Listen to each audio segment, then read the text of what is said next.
Welcome everyone to Seek, Go, Create. This is your host, Tim Winders. This is where we redefine success in leadership, business, and in ministry.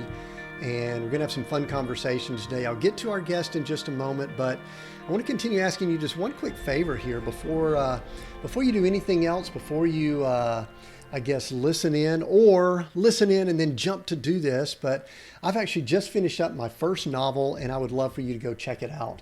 And you can do that at seekgocreate.com/book or timwinders.com/book. We'll have links down in the notes, but go check it out. Depending on when you're listening in, depending on when you're hearing this, you will at least be able to go download chapter 1 and check things out there. And if it's after the release of the book, you'll be able to get the book at that link. So I'm excited to have you read it and check it out. Again, it is a novel, something I did not think I would be writing as my debut book, but it is a novel that is titled Coach.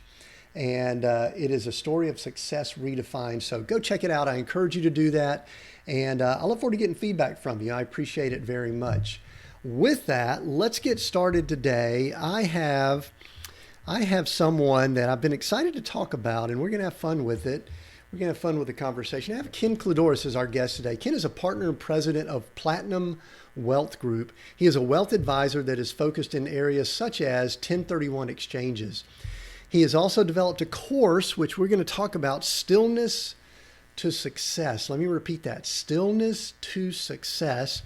And he's written a book called Get There. They were created as tools to help individuals discover the clarity they need to design their future. Ken, welcome to Seek, Go, Create. Hey, Tim. Thanks for having me. I'm really excited to be here today. Yeah, I'm glad you're here. And so many things in that intro. And listen, you had a lot more to your bio that we could have read. I wanted to try to keep it a little bit short to get started here. But first thing I love to do, and I gave you a little bit of warning on this, and I saw that you're into yachting and you're part of the Balboa Yacht Club and things like that. But we're just out and about and we bump into each other and I say, Ken, tell me, what do you do? Or we're just chit-chatting and I ask you what you do. What do you typically tell people? What is your elevator pitch, or what do you tell people? Yeah. So when it comes to, I guess, the environment that I'm in, it kind of changes because I do have two very separate businesses.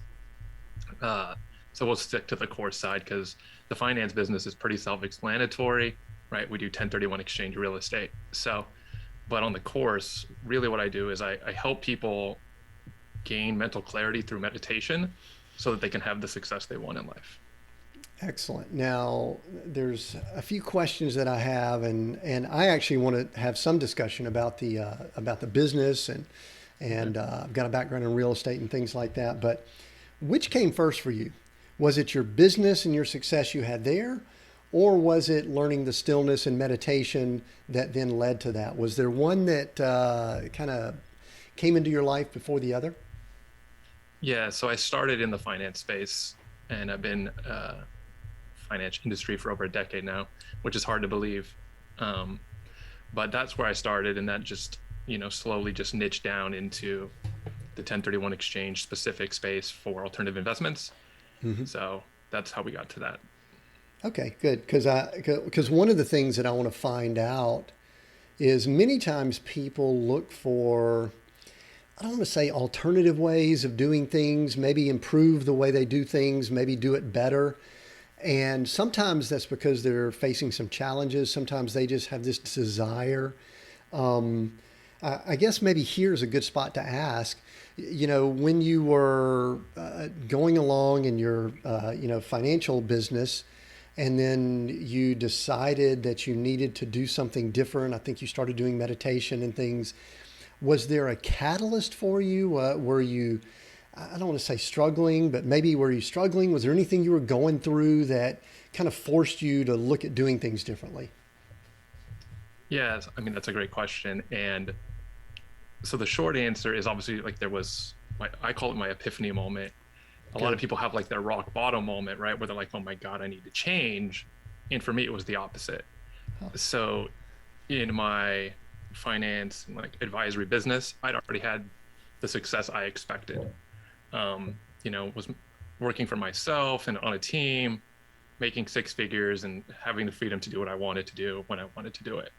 So I had gotten to a level where I felt I'd plateaued actually. And like my daily life was the same and I was living a routine. And I figured this was kind of like my ceiling and I wasn't going to ever do anything different. And so that was kind of how my life was going for years. And then I was sitting in the Cayman Islands actually, and was just kind of sitting on the patio, nothing to do all day, having coffee in the morning. And this just wave of calmness and clarity just like washed over me. And literally all of my thoughts of like what I could achieve, all the demands of my life, everything just went away. And I was just sitting there completely vulnerable and like free. And I was like, oh my God, this is an incredible feeling. And that lasted, you know, for like the day.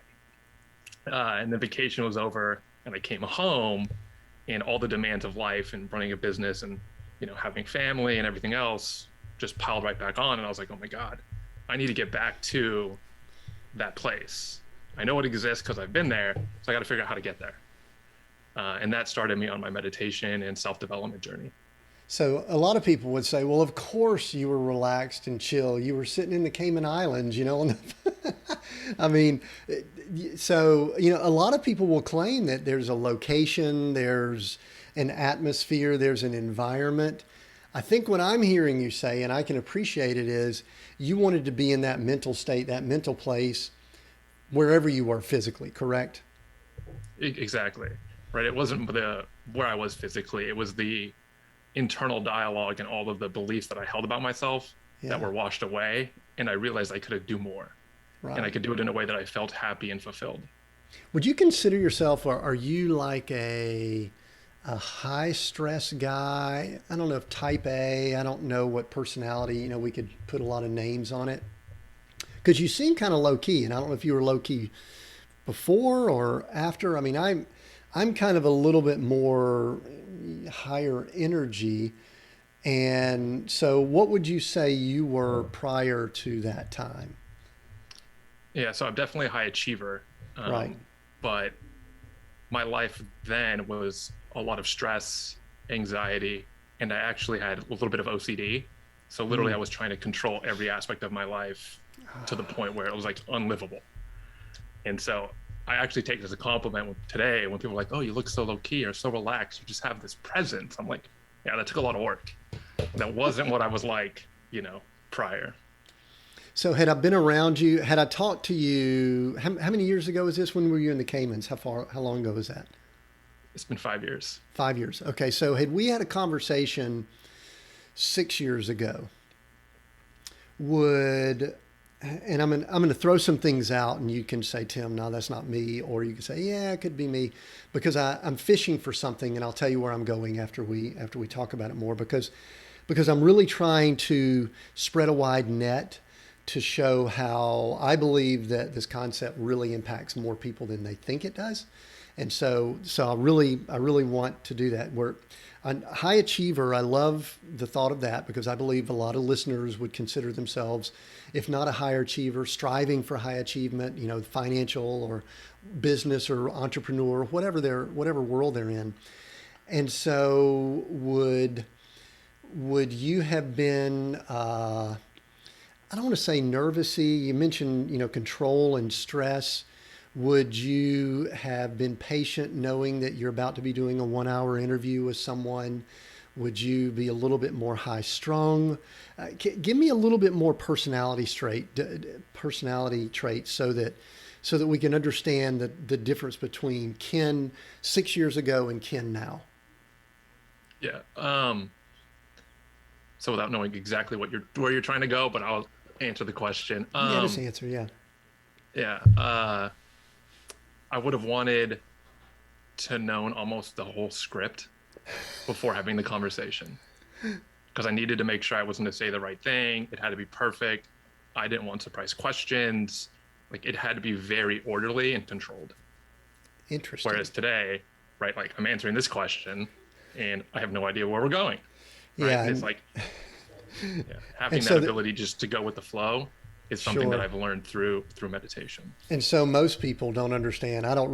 We don't give questions because, first of all, sometimes I don't know what they are myself. So it's hard to do that in advance.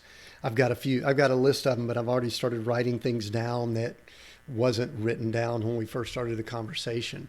So I think that is so powerful that you brought that up, Ken, because that's kind of where I want to go. And that's that word control that you brought up Hmm. because I've noticed that about myself. I mean, I'm an engineer, business guy, family guy, all that kind of stuff. And up until around 2008, I made attempts to control most things in my life.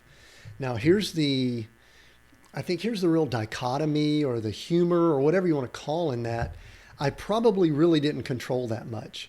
Looking back, do you really think you controlled as much as you think you did? Definitely not. But you were good. I mean, it looked like you did, right? If you looked around, there's a term I use a lot. It's called thou shalt not fool thyself. Do you think you were able to fool yourself into thinking you were in control, or did you really know you weren't?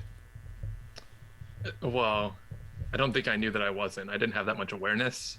Hmm. I would say that because I was so stressed about trying to control everything, it became this vicious cycle of stressing about things you're worrying about, then worrying about the stuff, and then stressing about it, and then being anxious, then doing it, and then starting all over again. Yeah, that is a vicious cycle.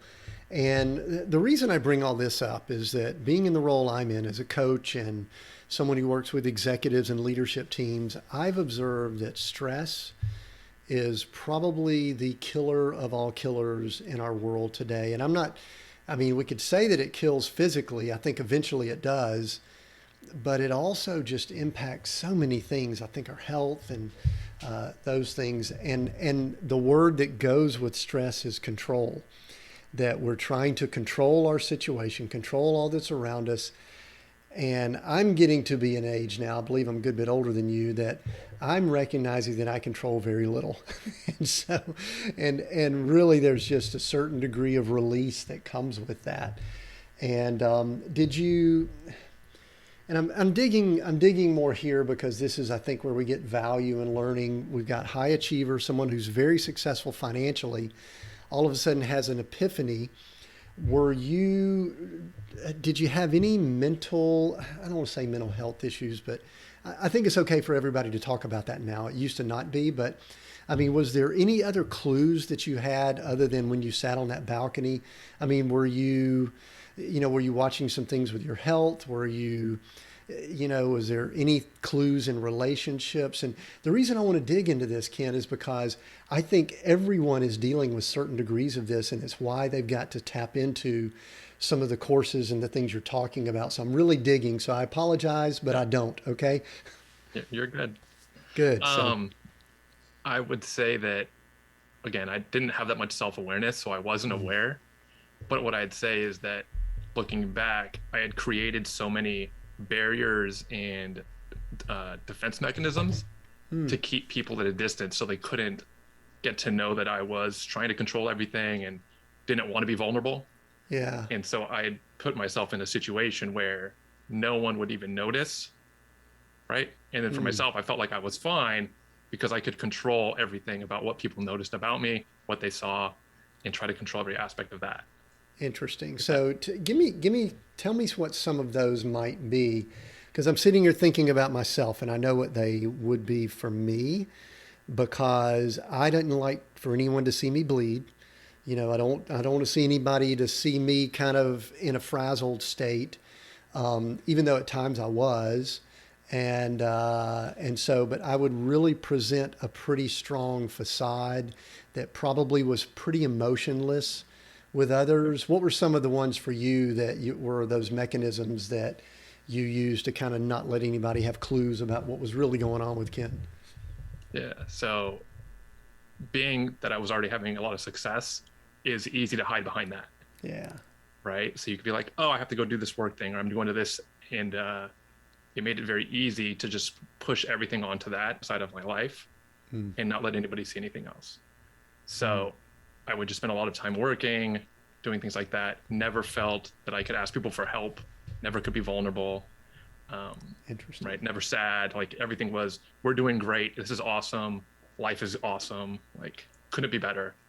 And then, just go out and like, I would go out a lot and like go to happy hour and hang out with people and like do the social thing, uh, which just, especially now in like the Instagram world, right? Yeah. Or social world, like if you just post that kind of stuff all the time, Mm-hmm. people assume like everything's awesome because you're like, oh my God, that person's living the dream, not knowing like that's just one aspect of it. Yeah, and I think one of the things that I noticed myself is that I would not typically show anything that wasn't good that was going on. And so anyway, that was interesting. So let's talk. I'm going to come back to all of that because I think that's value. And I want to talk about some of the specific things you've done and the power of that stillness, that word still, being still and quiet. But let's talk a little bit about business because I think our audience would love to hear even before and how you formed up. I mean, 1031 exchanges, those have been around for a long time. I've got a background in real estate and all myself, but let's go backwards and let's talk a little bit about Ken's business journey and kind of how you ended up in that. And then I'll go ahead and give you a clue as to where I'm going.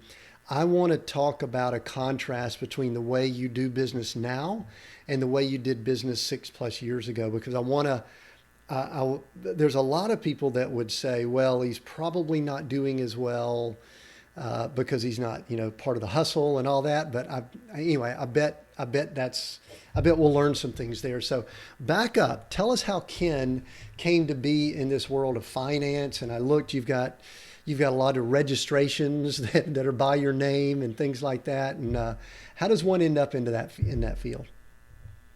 Yeah. Well, before I do that, something you said was very interesting to me. And I Yeah. had dinner with a friend over the weekend who I hadn't seen in about 6 months. And she was talking to people at the table and she's like, oh, I know you're hustling, blah, blah, blah, but how do you look so comfortable doing it? And I'm like, it's because I'm not trying to control it. I'm just going with the flow. Like, it's all going to work out. I know what I'm doing. Like, it's going to be okay. I don't have to stress about it. Yeah. So when you mentioned that, right, the hustle, like everybody has this idea that it has to look hard, but it can be easy. Yeah. So it made me Yeah, think about exactly. that. Well, I'm going to come back to that because there's some things that really bother me about what we call the hustle culture. And I'm Yeah. not talking about not working hard. That is not what I'm talking about. But I think that's probably something that I'm going to have you teach some people and work with them on as we finish up the podcast. So, but right now let's back up. Go to how'd you get into this? What were you like growing up, and what was the path that you had set for yourself? Yeah. So my path was, well, and when it comes to work, was pretty straightforward. Growing up, one of my uncles was a very successful advisor and had the lifestyle that I wanted. So I was like, okay, I'm going to do that. Like it's pretty clear. So I would say that, went to undergrad and studied finance. When I graduated, I was still talking to my uncle and he was like, go work at my broker dealer, learn the back office, go get an MBA. And then like, we'll start, transitioning my practice to you. And that was Right. kind of the trajectory that I thought I was going to have. So that was, hold on a second. So that was your uncle. What about your parents? What business were they in? Obviously, it was possibly a different line of work, but what was their background? We actually own a construction company. Oh, okay. So you had business. So you were. Yeah. So, and there's one other question I've got to dig a little bit here. Something about the way that Uncle did business impressed you. Not so much the construction business, but the advisor business. What was it? Do you think that was your personality trait, or was it something that you just dug the financial aspect of it, the results of it? I think it's a few things. I was obviously closer to the construction side because it was my family's. Mm-hmm. So you see the ups and downs and Yeah. all the struggle. Whereas when it's your uncle's business, you really don't see the bad stuff. You're just like, you see the results, right? So Yeah. it looked better. And then additionally, I just have a natural inclination towards numbers and money. So it was a natural fit for me to do that. Good. So, So it was a good fit for as far yep. as the reason I bring it up is a lot of people will look at the bright shiny object of the finance or something like the results of the money, and they'll go Yeah. after it. But it sounds like you had a leaning towards it anyway. So all right, so you go down that path, Yeah. and did you move into his business or did you go another route? So that is where I would say my first business struggle occurred. So while I was in grad school, my family had a separation and no one talked to each other. Ooh. So my uncle basically never talked to me again. So I was like, okay, do I go do this myself or do I try to do something else? And I decided to do it myself and build the practice myself. So Wow. got on a team, learned a lot, went to an independent team where I had some early success, luckily, or with hard work.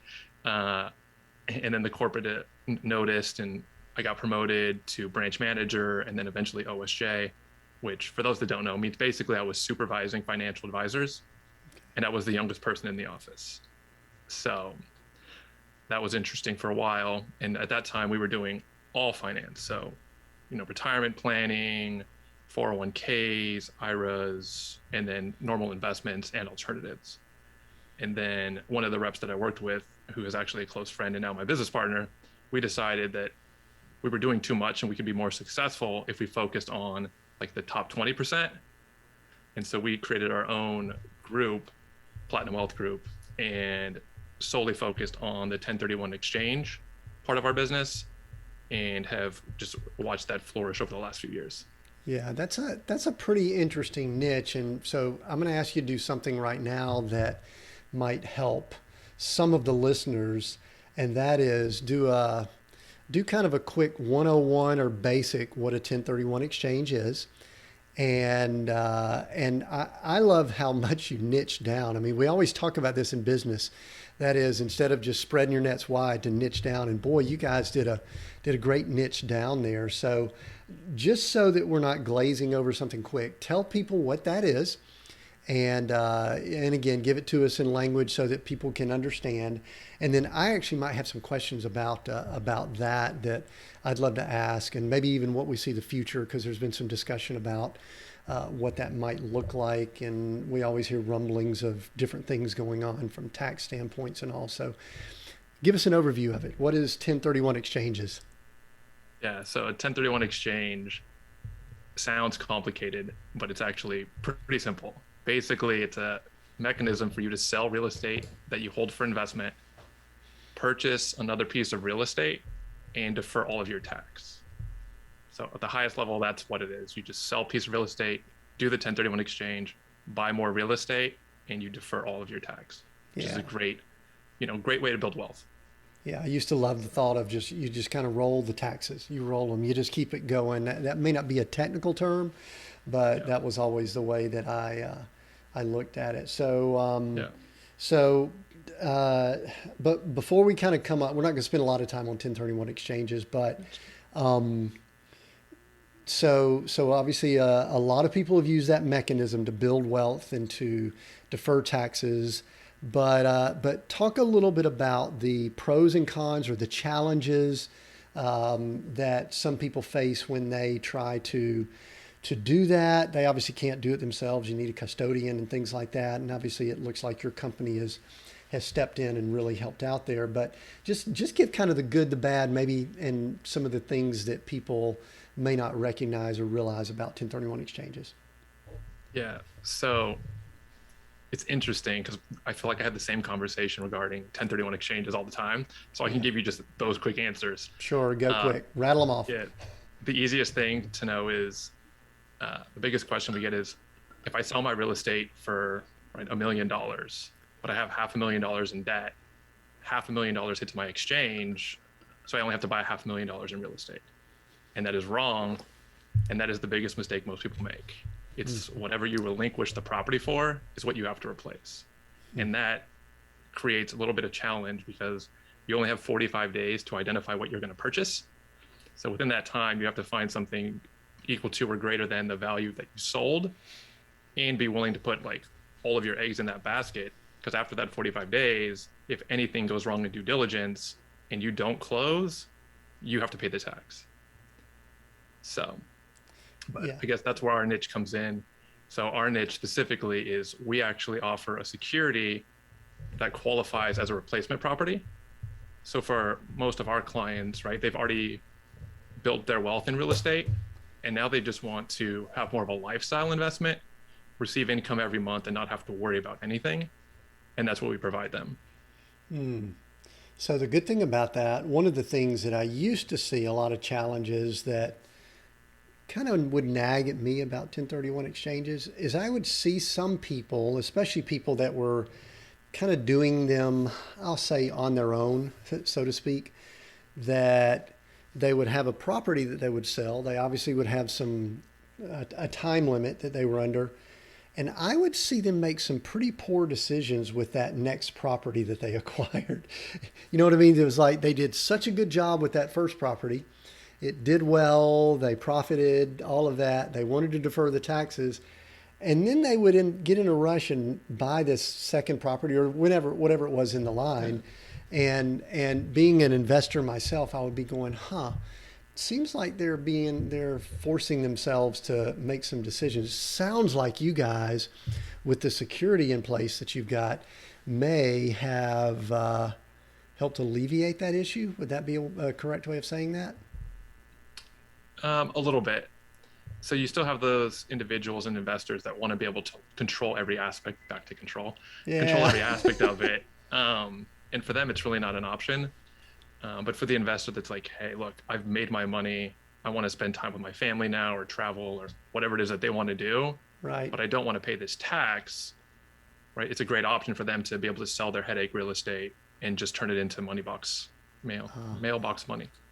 Nice. Okay. Very good. I see that. So there was one thing that I did not want to leave before we get too far away from it, but you had mentioned that at kind of a interesting time in your career that there was some changes that occurred in the family. You didn't go into the uncle's business. And the thing I wanted to ask you, and you can kind of see we've got a theme developing here, is you were probably, because I could relate to this, you probably thought you had your career sort of laid out for you. And then there was a change there, which with someone who has a high control, sometimes that could impact a lot of things. Do you recall what all was going through your head at that point when you kind of thought the path was laid out, you had it under control, it was all good, you had it probably all written down and everything like that. And then Ken, all of a sudden, sounds like out of your control, the family may have just had a little falling out or decided, they didn't want to interact as much or something like that, which that happens a lot in families. What went on with the control guy that Ken is during that time? Yeah. So I was definitely couldn't control that situation. I was shocked. And especially I did have it written out. I knew how much, I knew the next 5 and 10 years goals and how much money I was going to make and what I was going to do. And then it all just stopped in an instant, right? So definitely, like I said, I spent a lot of time trying to figure out, is this something I still want to pursue, right? And I had just graduated from grad school, and it was a rough time for the markets. And I was like, is this really a good career? And spent a lot of time just in reflection, I guess, of, is this something I still want to do? And then I got to the point where it's like, you know what? I have a passion for it. I just finished schooling for it. I've built this, launching pad for a career. I have to see where it goes. Yeah. Good. But I can tell you that then I had no idea what I'd be doing today, because that wasn't even in the realm of what I was thinking of. Yeah. And on the finance side. And so on the finance side, and it's it's real interesting how you've narrowed down to the 1031 exchanges. Would you say that was, how intentional? Was there a little bit of luck involved? Was it just something that y'all stumbled into? You found out you were good at it, and so you kept going down the path. What was the journey to the great niche that you guys have right now? Yeah. So we always focused on alternatives, and this falls under the alternative bucket. And of those, this was the one that we my partner and I related to the most. Like we could understand it, you could underwrite it, and things like that. So it was like, okay, this is a great tool to help people. We believed in it, and I think if you believe in what you're selling, it's just a lot easier to sell, and like people want to work with you. So that's how we niche down to specifically doing this. Do you still within your practice? Do you still have some of the other things, or are you guys all focused in the 1031 area now? So we have some legacy clients, Mm. and then if our exchange clients call and say, "Will you help us with this?" We will. But yeah, the only thing we market or talk about in general is the 1031. I see. I see. All right. So this is really something that I do not have a lot of research on, but there was some discussion not too long ago. Just, every time Congress gets together, they start talking about this and that. Did I dream it, or did I hear some discussion about possibly adjusting some of the 1031 exchange rules and regulations related to it? Or is that a total dream that I had? No, it was a real nightmare. Oh boy. All right. So tell us about what's going on, and if there's any changes that we see, or if it was just some rumbling that was coming out of Washington. Yeah, well, I think right now you just have to assume that anything coming out of Washington could happen. Yeah. But they are contemplating and discussing limiting the gain that you could defer to $500,000, which I think would really hurt the industry in general. And there's a lot of secondary effects to real estate not moving for the local municipalities and for their tax base. So if that were to happen, these larger assets, and again, I think the average 1031 exchange size is like $2 million for the property. So we're not talking about these huge mega corporations doing it, right? It's mostly the business owner that owns his building, or somebody that's acquired a few rental properties as they've moved up and they kept their previous properties. Right. And that's who really uses them. And so if these buildings don't move, that's really going to slow down the already low inventory that we have in the country. So what would that do for your business? I'm sure you put some thought into it. Sorry to, bring up something here, but I mean, that would probably have some impact, correct? It would definitely have a negative impact on my business. Yeah. But since it's outside of my control, all Good. I can do is tell people to, let their elected officials know that they want to keep the 1031 exchange. There's resources out there, write your letters. And then I continue to help people every day until something changes. Well, and let's go ahead and call it like it is. And this is not a one side of the political aisle or other. I believe that we're going to see governments doing quite a bit to capture revenue, might be the best way of saying it, in the not too distant future. And I believe it's national, it's state, it's going to be local. They are all going to be looking to get revenue, and because they have been spending money quite aggressively and they need to. So, if you're involved with cryptocurrency, they're coming after that too. If you're involved with real estate, they're probably going to be doing things there. They're probably eyeing some of these self-directed plans and 401ks, all of that. So I don't think it's anything new. I think it's just something we're going to have to deal with. And I love what you said. As much as it's tough for us to admit this, it's out of our control. Can we let them know? Yes, but it is out of our control. So there's one other thing, kind of a sidebar item, before we go into the more what you've done with the course and how that's developed and how you moved into teaching and training the stillness and things that you have. And I read that you really are into boating. Is some things that came up, and a lot of the analogies and stories and teaching and things you do. I think you use those as kind of some teaching points. So tell me about your background in boating and how that came to be and how it relates to high control Ken and maybe chill, relax Ken, and how all that fits together. Yeah, so I've had boats or been around boats my entire life. So with that, but it was always power. Are you a California guy? Did you grow up in Yeah. California? Okay. Yeah. Southern California. Okay. So always on boats, love them, love being on the water. There's a there's a freeing aspect that comes to me from like just being in that expansiveness of the ocean or a lake or whatever it may be. Um, so with that, I'd always have power boats. And about the time that I, started to meditate, I was like, it'd be kind of fun to learn how to sail. I always see sailboats in the harbor. That looks like a lot of fun, something interesting. So I'm going to learn how to do that. And so at that time, again, I was learning to meditate and doing my self journey. I decided to write my book and was starting to sail all at the same time. So it's a natural fit that learning how to sail, which at first I was like, oh, this is gonna be super easy. It's a boat, right? But then I started taking the classes and everything. I'm like, this is actually much harder than I expected, right? Like, because in a powerboat, you can just pick the destination and drive to it. In a sailboat, you can't do that, right? You have to like go, okay, here's where I want to go, but this is where the wind's allowing me to go. What do I have to do to get there as fast as I can? And using like Mother Nature and going with the flow. And so it was just a natural fit because I was, again, writing my book and learning to sail. So I was like, oh, this is exactly like this and this like that. And I think it makes it a lot better now because just real world examples of something that everybody like at least kind of understands, with the idea of my book of like really getting there and understanding what it is you want and how to get there. Yeah. One thing that's so interesting to me, and I've had a power boat, never have done a lot of sailing, but again, it's more personality. And I love how you said this happened kind of at that pivotal or epiphany time in your life, because, you get in a power boat, you just fire up that engine, you point it and you steer it and you go.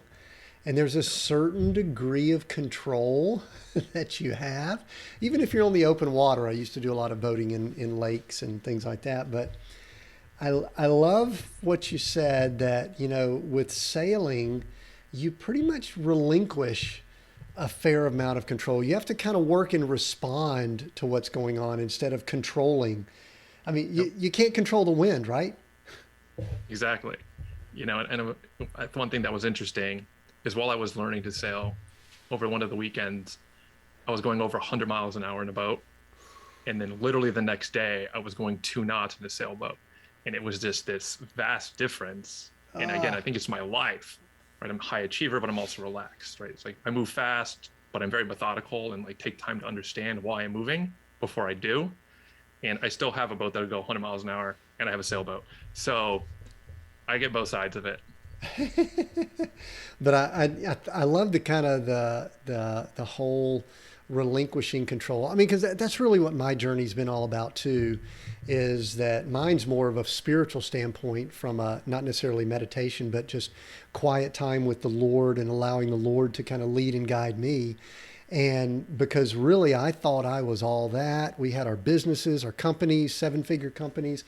And then '08 hit and all of that was gone. And I literally thought I had control and I realized I had nothing. And so it was a really humbling thing to really recognize that I don't say I'm not that big of a deal, but I'm just not that in control. And that is such a freeing thing. I'm guessing that sailing is like that also. I've never done it, but tell me and the listener a little bit about what sailing is relating to this whole freedom, being free process. Yeah. So you're definitely relinquishing all control. You're dependent on wind to move. And so there's something very peaceful though about getting into the ocean, right? You turn the engine off, the sails are up. You can just hear the flow of the water against the hull, right? And you're just more in tune with nature and just that moment. And it really puts you into the moment, right? And you're super present and everything else just kind of goes away. And even when I take people on the boat that don't sail, if they're just sitting on the boat and you go out there, right, put the sails up and we're just cruising along, everybody kind of experiences that same peacefulness where they're like, oh my God, I want to do this all the time. Like, this is so freeing. I'm out of the chaos of the everyday world, right? All the demands are gone. Your phone probably doesn't work, right? And you're just sitting there, nothing to do. No, like you're not going anywhere fast. Just relax into the moment and just be one with nature. And so it's so intriguing to me. So you started sailing about the time that you kind of started this journey of meditation and quietness and still, all of that kind of started around the same time. Is that what you said? Yeah. And so why? What provoked you to sail? Was it really you thought this could be a learning experience? This is part of my development, or you just thought it seemed cool? I mean, what was? I mean, I'm fascinated by people that have made changes. And so to me, it seems like 5 years ago, you started on the balcony at the Cayman Islands, but there was just like a lot that went on with Ken then. And so the sailing started then also, huh? Yeah. And I started my practice with my business partner about the same time too. All three things were just major shifts. So, Well, because I'd really, interesting. like I said, I'd experienced such an insight right on that patio that I was like, I need to change the environment I'm going home to and like what I'm doing. And I had talked about starting my own practice with my partner. We'd Right. already talked about it. So I'm like, let's do that. Mm-hmm. The book, same thing. I talked about it for a while. I'm like, okay, I'm going to start writing. Mm-hmm. And then sailing, again, it was just like something new to learn and just to grow and have different experience and change my normal daily routine. Yeah. So in the first, I think, year and a half, I sailed 200 hours. Wow. Like that's what I did on like that was my free time. I went sailing, right? So sailing in the harbor, racing. I did the Newport to Ensenada yacht race. Like I was sailing as much as I could then. So And you definitely dove into it um, a good bit. So during this time, you're going through all of this. I'll go back to the word you used, epiphany. And at what point along the way did you say, you brought up the book just a second ago, at what point did you say, I'm going to write a book and then we'll get to the course and all in just a moment. But at what point did all of this come? Because listen, a lot of people, they go through situations and they go, okay, this is really beneficial. It's working well for me. That's one level. But then there's this other level where you start telling people and sharing it with other people. I mean, I'm a guy who has a podcast, so obviously I'm aware of this and the irony of it. But at what point did you look in the mirror or you say, you know what, I need to share this with other people? What did that process? What did those steps look like?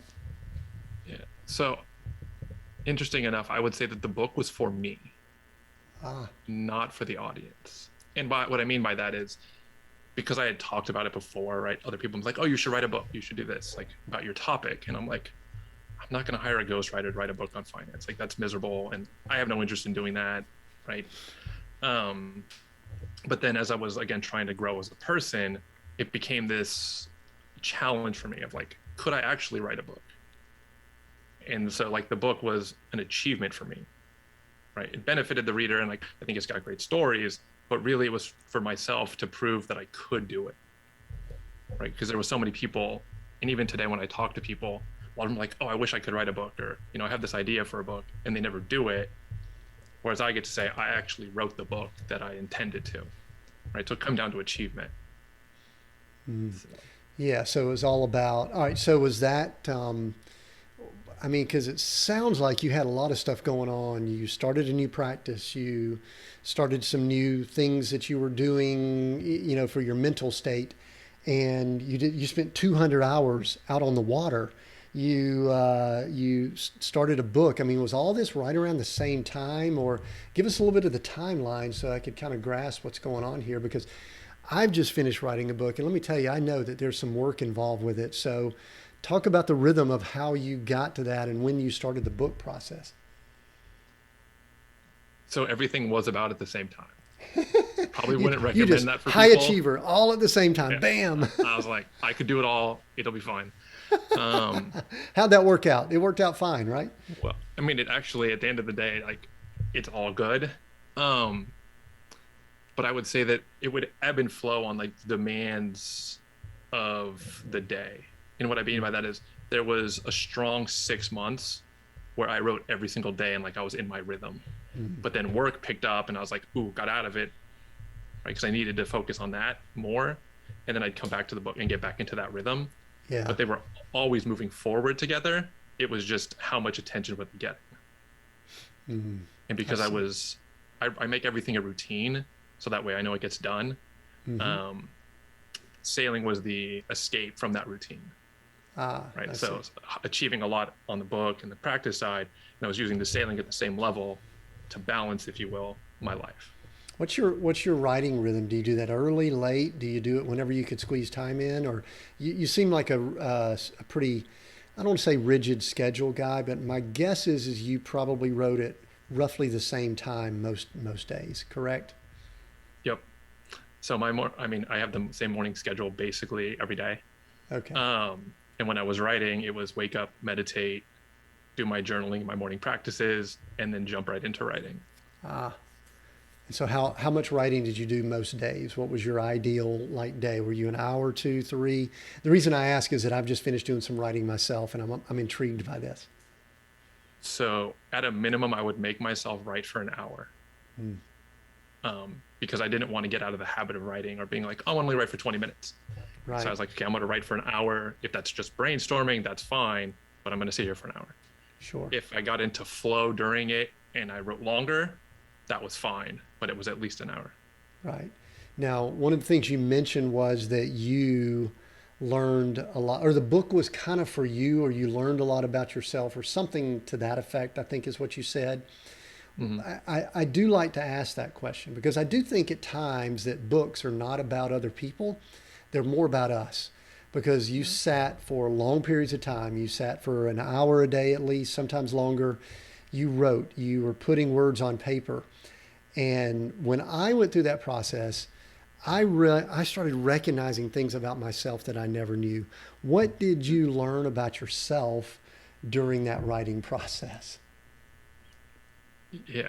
So I wouldn't have identified as a writer prior to writing a book, Interesting. because as a finance person, right, it's like, okay, I do the numbers, the spreadsheets, like this is what I do. I'm the numbers guy. Hmm. So I'd always kind of thought that writing wasn't something I could do. But then once you realize like, oh, I just have to spend time doing it and I could write, like it became natural. Now I write all the time. Right. So I would say that's one of the things that I limited myself to thinking, that because I was finance, I was numbers, so I couldn't write. And then I Right. realized through the process, like I can write. That's good. And you know what? It's kind of, for me, it's a muscle like working out or sailing or something like that. I think there's just this muscle that once we decide to work it, then well, it just starts working out. So, all right, one thing that I have not done is I haven't been able to review or take a look at the book. So, give us a little overview of what the book is, what it's about.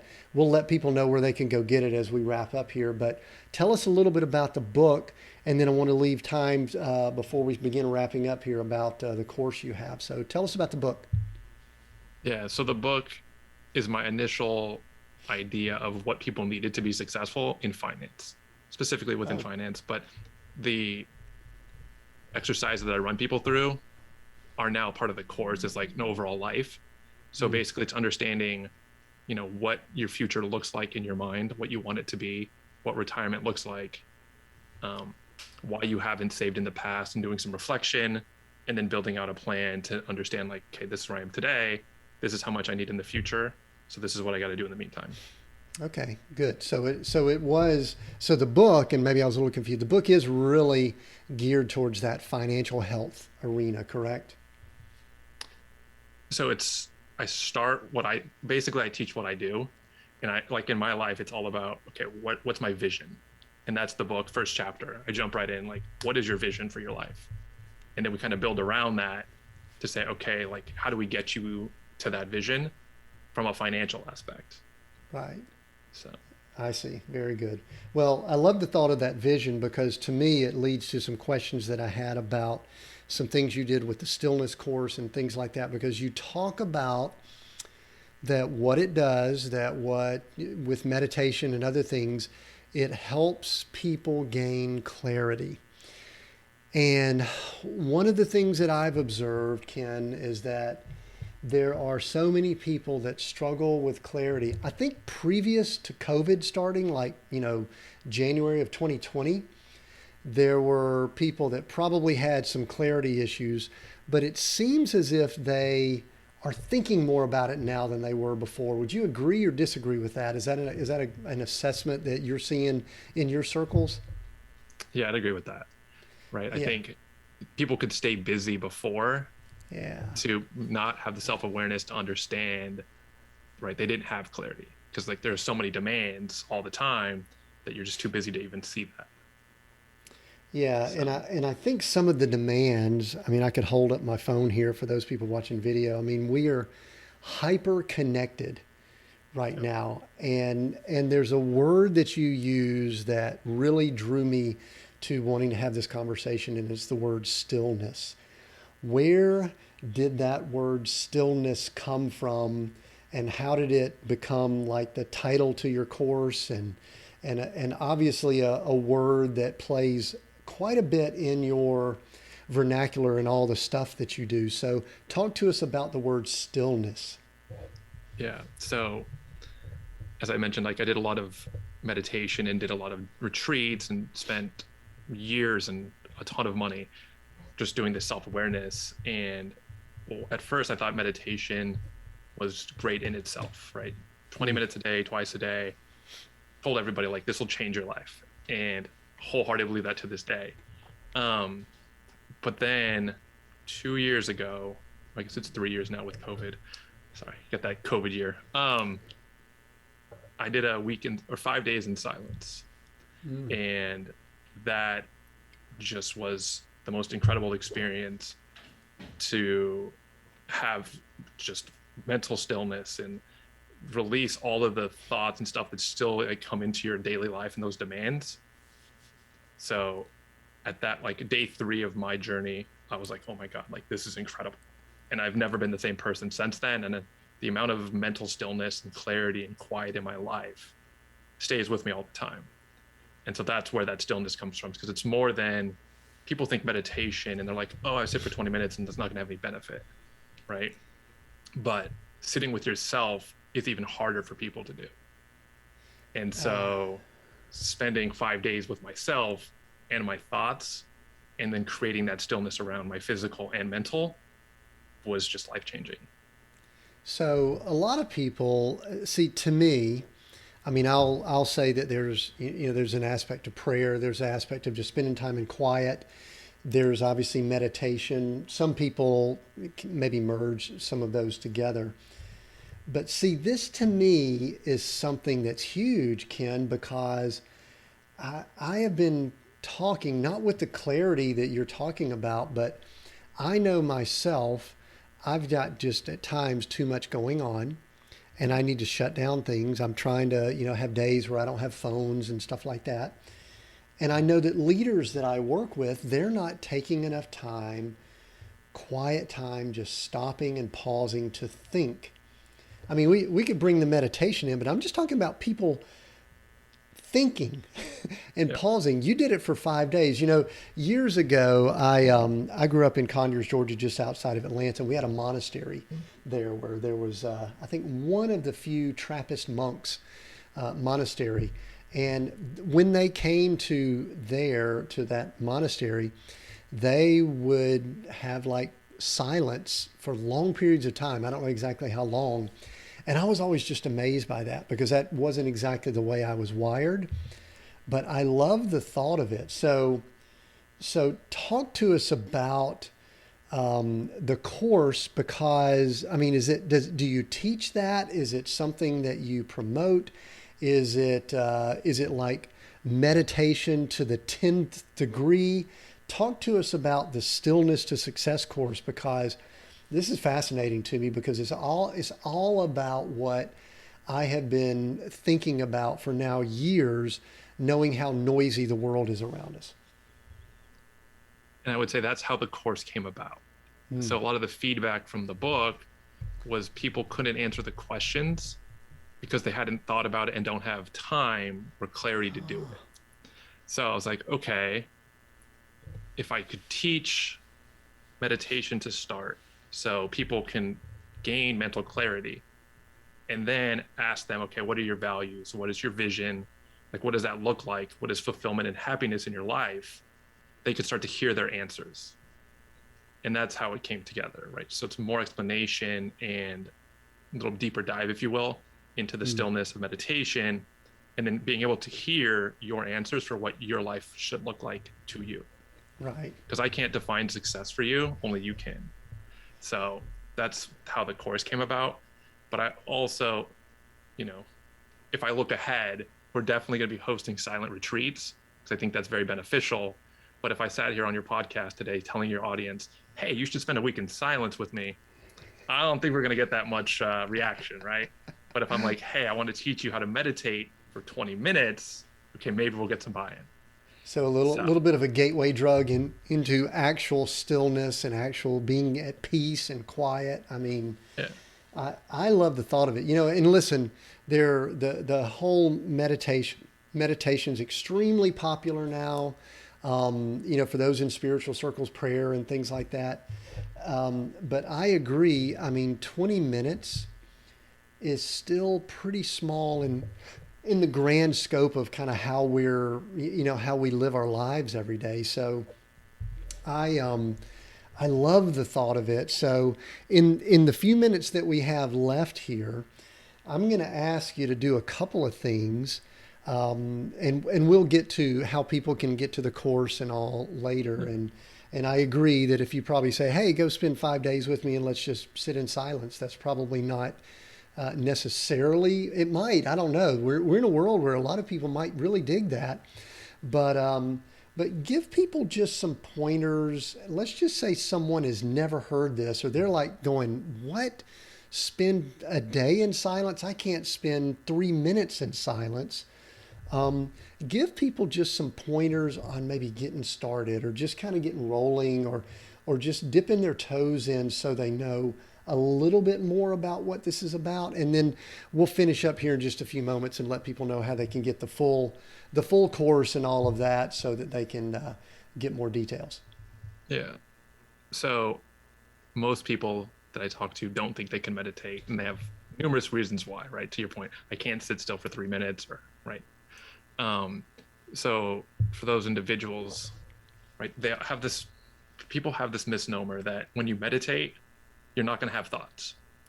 I'm like, you understand you're a human being, you're going to have thoughts. It's about directing the thought and just being at peace. And so what I found is, if you just sit comfortably, again, I don't teach any crazy poses where you're uncomfortable trying to, bend in weird ways. Like, you just sit on a chair, and then just follow your breath in and out, just like a natural rhythm. Don't try to control your breathing, and then just follow that for as long as you can, and then go on, right? Because it slows everything down in your body, physically and mentally, when you just follow your breath at a normal rhythm. And that's a great way to be like, okay, I feel the benefits, and then go on to like learning an actual meditation practice, whether that's a breathing technique, concentration, or a mantra. So what I teach is a mantra-based meditation. So you just repeat the same mantra that's based on where you were born and the time of day. And you repeat that to yourself, and that helps you have a centering thought, so that you can slip into the moments where you have no thought, which is like the ultimate stillness. So, all right. So I know what is going through some people's minds. There's some people sitting here saying, well, I've got kids. I can't quiet things down. There's just so much going on. And I'm going to keep going, because you actually just said that it's possible to have no thoughts. And I can almost guarantee that a lot of people listening don't believe that. So kind of, and I don't know if you could convince, I'm not asking you to pitch or anything like that, but can you really get to a place, with all that's going on in our world, to where you have no thoughts? So I can answer that in one word. Yes. Well, okay, a little bit more. All right. So yeah, expand on that. Yeah. So I experience no thought every day. And for your women in the audience, it's not because I'm a male and men don't think. Good. Thanks for clearing that up. Sure, that would, yeah. we would have gotten a lot of letters and all on that. Right. So once you develop that muscle and that habit, you can have that clarity, and they call it slipping into the gap. And that's, again, the time between thoughts. and you can experience that over and over again where there's actually no thought. And it's easier than most people expect. You just got to get. I used to, when I was at an office every day, I would meditate in my car during my lunch break because there was too many distractions. Right, so I just go park. That was my 20 minutes in my back seat. I just kind of hang out and meditate. And most people have this misnomer that they can't find 20 minutes. I'm sure if it's really important to you and you start to see the benefits, you can kind of make the 20 minutes and you'll find a way to do it. And I think once you experience that clarity and that stillness and how it affects the rest of your day, you almost become hooked. And then the hook on it, I see, I love the thought of it, is that I could see so much value. And I don't think I could have seen that value years ago. I could see so much value in being quiet for hours. I'm still struggling a little bit with the days at a time, but I could definitely see benefit for hours, maybe even days at a time. And really just tapping into, I mean, for me, it's a little bit of a spiritual type thing. I would love the thought of just connecting with my creator in more ways like that. And maybe some people, that's what they're looking for. Some people might just be, they just need to be still and have no thoughts. I love the thought of that. So thanks for sharing that. I just want to throw in one thing, because yeah, when I went into my first week of silence, because now it's become like an annual thing for me. Yeah. I had those same thoughts, right? I have a family, business, all these constraints. Like, how could I unplug and not speak to anybody for 5 days? Yeah. Right? Like, that's not possible. And I think that's how most people go into it. But at a certain point, you realize, like, whatever those demands were that you thought were too much, go away. And so for some people, it's day one. For me, it was day 3, my first year. And other people, right, it's like the last day. But at the end of it, I was with a group of 150 people. Everybody had very, like, again, I like the word epiphany, right? This very epiphany moments of healing and just understanding. And like, you come out a different person, and then you become like, oh my God, like, this is an incredible thing. Like, all those demands and things that I think I need to do are just thoughts. So. And another thing, and this is maybe my final question, or pretty close to it, is my guess is that you are better at those things that you should be doing. You mentioned family, you mentioned, if one's a parent or business person. My guess is when you gain that clarity, when you've been still, that you are better at what you were doing before that. Is that a correct statement? 100%. So it has accelerated my success in so many ways. And again, that's why the course is called Stillness to Success, because as you develop it, you really understand what success is, and you can just attack it faster and in a way that's more useful because you understand what you're doing. Yeah. In my week in silence, I would say most of the people there were high achievers, right? Yeah. Head of surgery, brain surgeons, attorneys. Like, we were all super high achievers that on a daily basis have a lot of stress. And this is a great way to, like, replenish our muscles, our mind, and have clarity to go back with a sharper mind to have creative problem solutions and things like that. Yeah. Do you get any comments from people around you, friends, family, whatever, partners, that said, wow, Ken, you sure do seem different? What are some of the comments that you get after you do something like that for 5 days? Yeah, so all of those. Definitely, in general, I'm pretty calm though now, because I meditate every day as like my normal practice. But it definitely, right, especially recently with COVID, like, there's a lot of buildup of just tension and stress. Yep. And it just releases all of that, and you just come back so much clearer, more understanding. I'm a much more compassionate person after a week in silence than I am, like, 6 days before I go in. Because in general, you're just like a better person. You're happier, you're more fulfilled. And again, those repeating thoughts in your head that are telling you everything you need to do, they go away. Well, very, very cool, Ken. I love the thought. I love and I'm going to definitely check some things out. How can the listener get more information? Go ahead and verbally tell them. We'll put some links and all down in the notes and everything. But how can they get more information either on your book or the course, wherever you want to send people? And then I've got one or two final questions before we wrap up and finish. Yeah. So the best way to go is go to stillness2success.com, and that'll actually link everybody to a free resource we put together on some benefits of meditation, as well as some epiphanies that I had during my week of silence, just to give people more understanding on that. And then for the book and the course, you can go to kenkladouris.com, and it's all linked there, as well as the foundations that I support, because I give back. Become another big thing through my meditation practice is giving back to the causes that are important to me. So you can look at the charities that I'm currently supporting on kenkladouris.com. Yeah, that's excellent. We'll make sure we have notes down here. So final question I like to ask, I prepped you a little bit for this. We are seek, go, create, those three words. Which one of those words resonates, jumps out at you more than the other two, and why? That's my final question. So I've been thinking about it in the back of my head, and it's definitely seek. And the reason why is when you seek yourself, everything else comes to you, because how you show up and what you put out is what you get.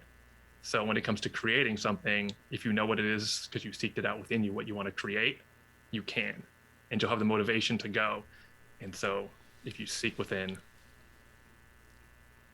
Yeah, Yep. I like that. And there's a reason that they were in that order too. So thanks for sharing that. Ken, man, I've enjoyed this. I knew that word stillness was going to really trigger some things for us. I'm so glad we were able to have this conversation, and you let me kind of dig and ask a lot of things about your, the used to need a high level of control. And anyway, this has been very helpful. I appreciate it. If you have listened in and you've enjoyed this episode, I'm sure that you have. I'm hopeful that you have.